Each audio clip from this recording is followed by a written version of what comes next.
Salut à toi, c'est Christophe. Alors, deuxième podcast de la journée. Écoute, cette fois c'est l'analyse du quintet du vendredi 6 avril sur le bel hippodrome de Vincennes.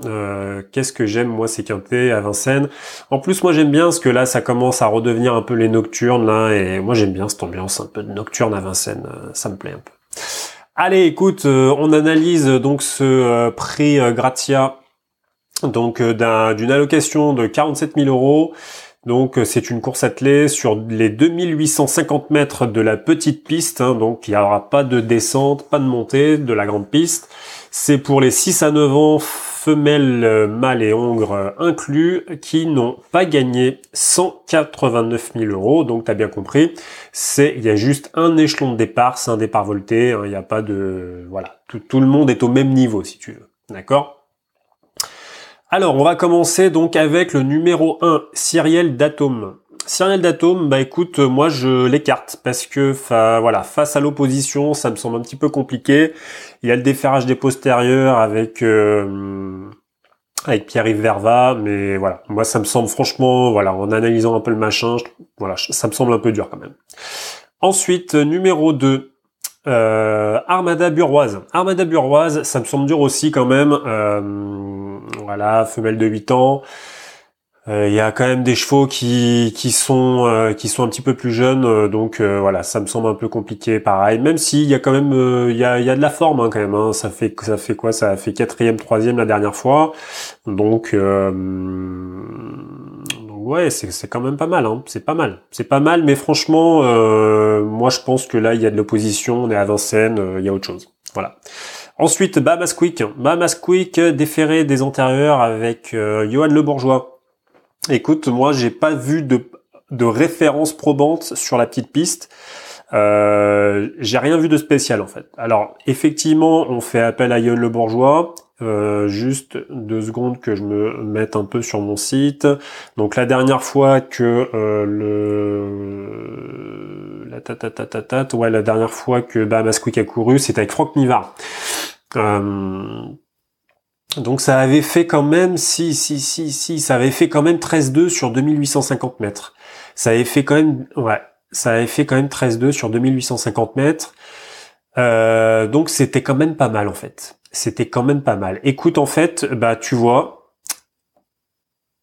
je vais quand même garder, écoute. Allez, je garde. D'accord?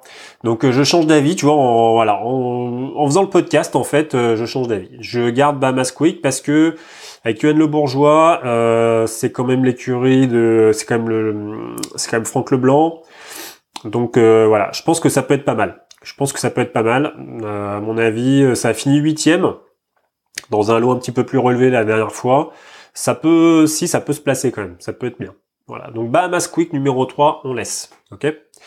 Ensuite, Benoît Royal, écoute, Benoît Royal, pareil, j'ai envie de garder en fait. Alors, en fait, j'ai hésité, mais sincèrement, je pense, en fait, je sais pourquoi je garde pas, parce que je pense que ça a été peut-être un peu dur de faire l'arrivée avec les chronos qu'il y a eu récemment en fait. Voilà. Après, je peux me tromper, donc, mais je pense que ça va être un peu dur.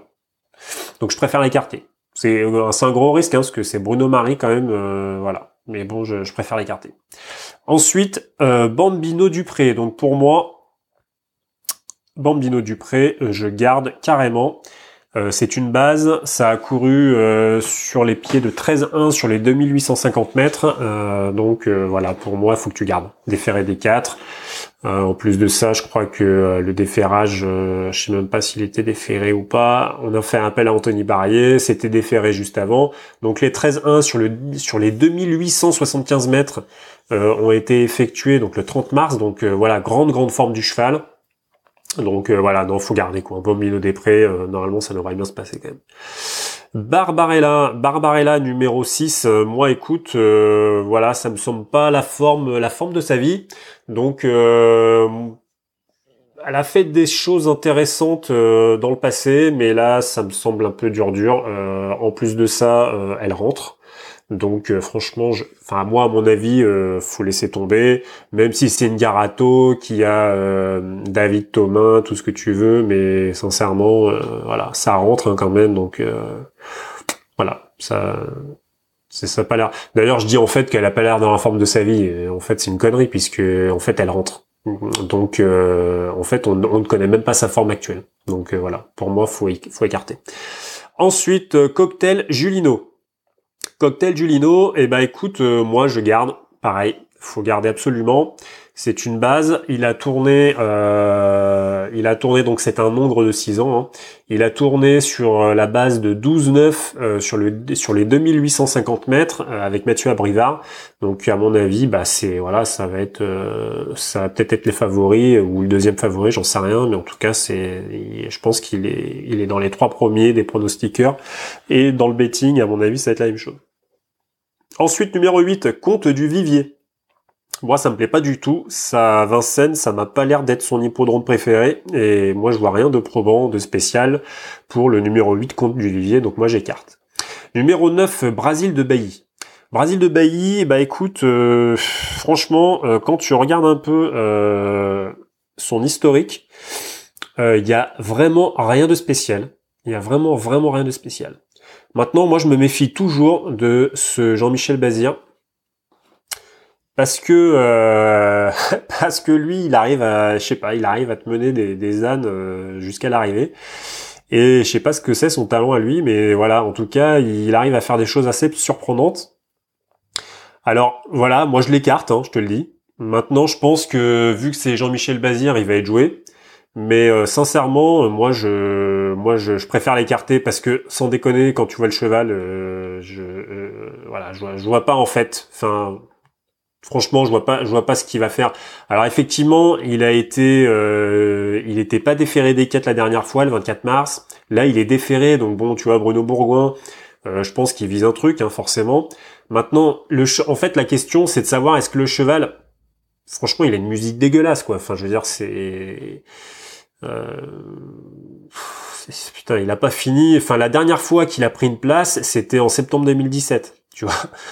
Donc bon, et puis pareil, quoi. Il a jamais, tu vois, sur les 2850 mètres, il a jamais tourné en dessous du pied de 13.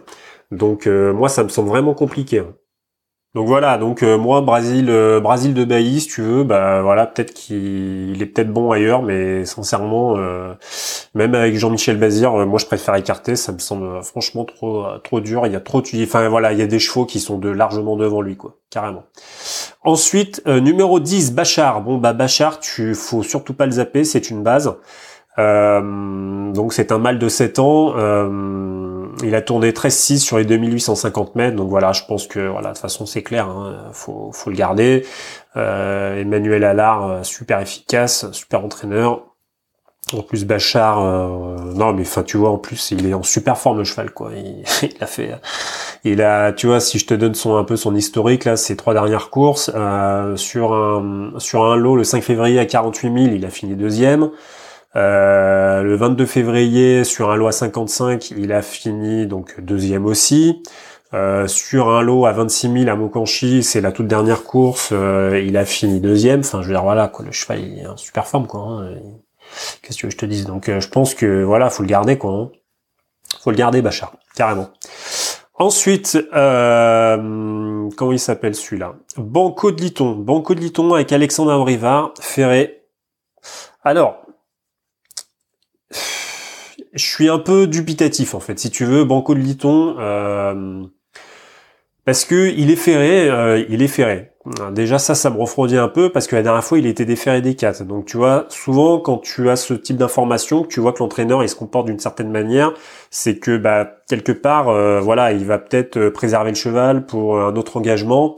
Peut-être qu'il met Alexandre Abrivard parce qu'il vise peut-être une autre course à Vincennes où il va le déférer des 4 cette fois-ci. Et du coup, ça va être Alexandre Abrivard qui va le prendre. Peut-être, j'en sais rien. Je peux pas te dire. Moi, comme je te l'ai déjà dit, moi, je regarde pas les interviews, les avis, les machins. Donc, moi, je ne fais que supposer et je me base sur ce que je vois, en fait. D'accord? Bon. Maintenant, moi, ce que je vois aussi, c'est que le cheval, il est en forme. Et que même ferré, il peut faire des choses bien.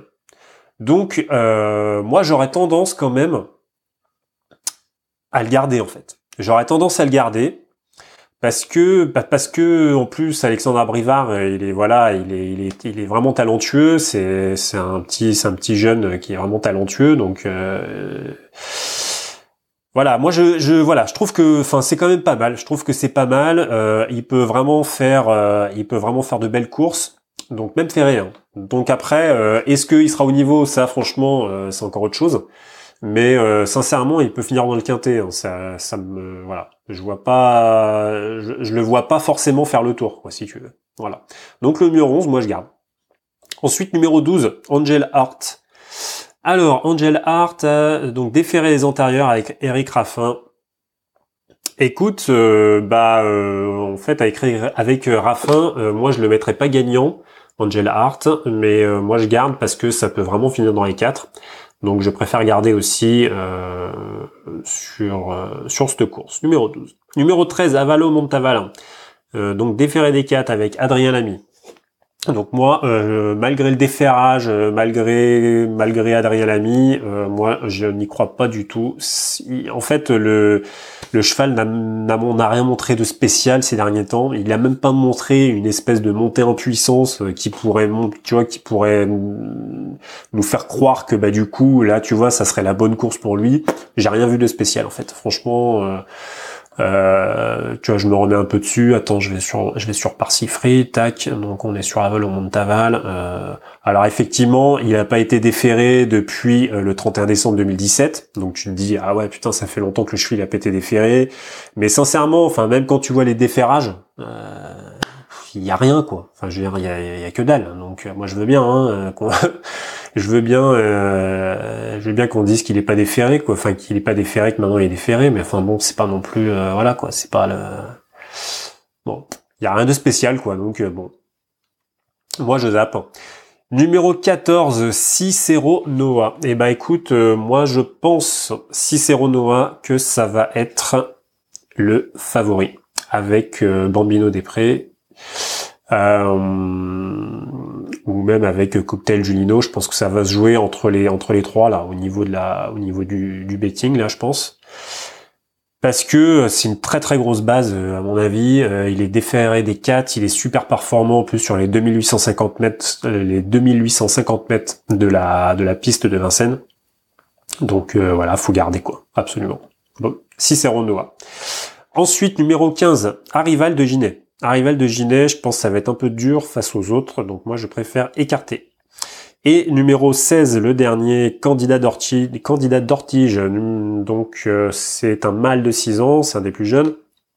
Donc pareil, alors bon, malgré sa jeunesse, il prend quand même beaucoup de gains, il prend un petit peu plus de gains que les autres, à part Cicero Noah, par course, je parle. Il a pris pas mal de gains ces 6 derniers mois, mais bon là il est au plafond des gains, donc on peut se dire tiens, tu vois, ça peut être pas mal aussi. Mais franchement, il a fait une course de montée, avec Adrien Lamy le 3 mars. Est-ce que c'est pour préparer cette course-là? C'est possible.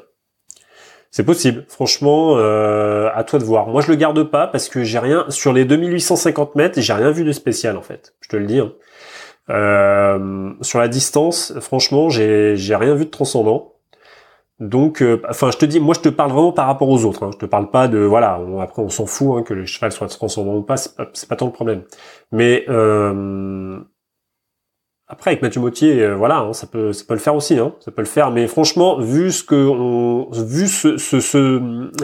peuvent faire les autres, si tu veux, là, je vois pas je vois pas en fait, je vois pas. Donc après, pourquoi pas? À toi de voir si tu le gardes ou pas. Mais bon, là, tu vois, j'en ai déjà retenu donc 1, 2, 3. 4, 5, 6, 7, ça fait 7. Éventuellement, candidat d'Ortige en 8ème, mais putain, après ça fait beaucoup quand même. Mais bon, allez, on va le retenir. Bon, écoute, candidat d'Ortige, donc, tac. Alors, donc, pour moi, les bases, donc tu vois, je me le note en même temps. Donc, pour moi, les bases, c'est Bachar, donc c'est numéro 10. c'est, comment il s'appelle celui-là, le numéro 14, Cicero Noah.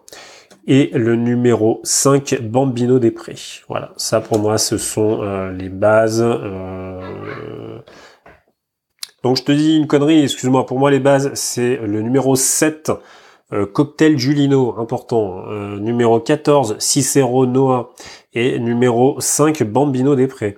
Ensuite, les bonnes chances, moi je te dirais que ça serait numéro 10, Bachar, numéro 3, Bamasquick, et numéro 16, Candidat d'Ortige. Et ensuite, les outsiders, je pense que c'est le numéro 11, Banco de Liton, et numéro 12, Angel Heart.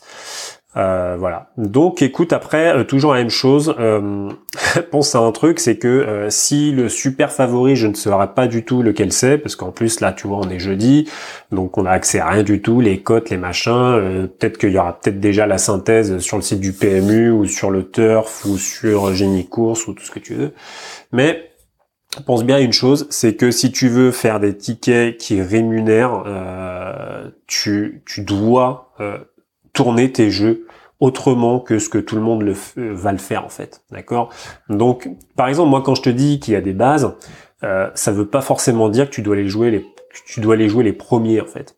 Ça veut dire que ces chevaux, ils ont vraiment le plus grande chance, si tu veux, dans le contexte actuel, de se placer dans les 3. D'accord? Maintenant, tu le sais très bien comme moi, dans les courses, il y a toujours des surprises. Toujours.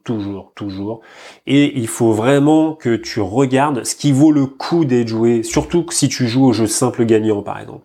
Tu vois, je sais pas, si Cicero Noah, il a une cote à 2,3, que Cocktail Giulino, il a une cote, enfin, tu vois, peu importe, hein, on s'en fout, hein, c'est vraiment juste pour l'exemple, hein, il a une cote à 3, et que Bambino des Prés, il a une cote à 2,5, franchement...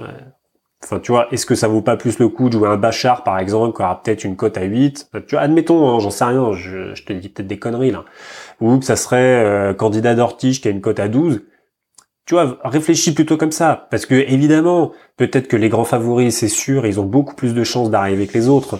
Mais, en fait, c'est juste qu'ils sont plus joués que tous les autres, en fait. D'accord? Donc, les cotes, forcément, vont baisser. Et tu vas récolter les miettes que tout le monde va ramasser. D'accord? Donc, pense à ça. Et surtout, pareil, dans les jeux à combinaison, ne te fie jamais à la logique des choses. Ne te fie jamais à la logique des choses. Souvent, les arrivées sont complètement illogiques. Donc, il faut que tu prennes des risques. Ton ticket, il vaut la même chose. D'accord? Si tu fais un tiercé, par exemple, ton ticket, il vaut la même chose. Ne fais pas des jeux en champ, des machins. Moi, en tout cas, c'est pas ce que je te conseille. Ça va coûter de l'argent, faire des combinés, des trucs. Non. Prends des risques. Par exemple, tu peux dire, bah tiens, moi, je vais faire un ticket tiercé en mettant le numéro 10 premier, en mettant le numéro 7 deuxième, en lui mettant le numéro 16 troisième. Tu vois ce que je veux dire? Tu fais des tickets unitaires comme ça, tu vois? Voilà, même si t'as pas beaucoup d'argent, même si t'en fais un ou deux, mais pas grave, tu vois. Mais le jour où ça va tomber, bah ça va vraiment faire mal, tu vois. Tu auras fait des jeux que peu de gens vont faire. Et pourtant, ça coûte le même prix, tu vois ce que je veux dire? C'est ça qui est con. C'est que les gens vont se ruer vers toujours les mêmes tickets. En plus, ils vont en faire plusieurs. Et en plus de ça, ça va leur apporter peanuts, tu vois. C'est dommage de se gâcher comme ça. Voilà. Donc je vais finir là-dessus. Surtout n'hésite pas, tu sais, j'ai ouvert un petit site internet. Je te propose un accompagnement personnalisé. Je te propose des formations. Alors après, effectivement, c'est peut-être voilà, ça coûte un certain prix parce que moi j'ai passé des années et des années à étudier toutes ces histoires. Et du coup, voilà, moi je peux pas les donner comme ça. Je peux pas. Voilà, j'essaye de fournir un peu de valeur dans ce podcast en essayant de t'expliquer des choses, en essayant de t'amener à réfléchir sur les paris. Après, que tu veuilles un accompagnement personnalisé, que tu prennes un atelier ou pas, peu importe, en fait, on s'en fiche. En fait, ce qui compte, c'est que tu évolues. Et moi, vraiment, c'est vraiment ça le sens du podcast du Turf. Je veux te faire évoluer dans ta mentalité de parieur, en fait. Parce que c'est tellement important. C'est tellement important. C'est pas une histoire de méthode miracle ou de technique secrète, machin. Tout ça, c'est des grosses conneries, ça n'a rien à voir, en fait. Tout est dans ta tête. Tout est dans ta tête. D'accord? Si tu ne peux pas risquer, il faut pas jouer. D'accord? C'est simple, c'est net. Il faut que tu aies une mentalité de gagnant. Il faut que tu aies une mentalité de de parieur, mais de vrai, tu vois, je parie, comme on dit, je parie sur la vie, tu vois, voilà, il faut vraiment que tu penses à ça. Voilà. Donc je te répète, base 7, 14, 5, bonne chance 10, 3, 16 et outsider 12, 11. Ok? Je te souhaite une bonne fin de journée et à plus.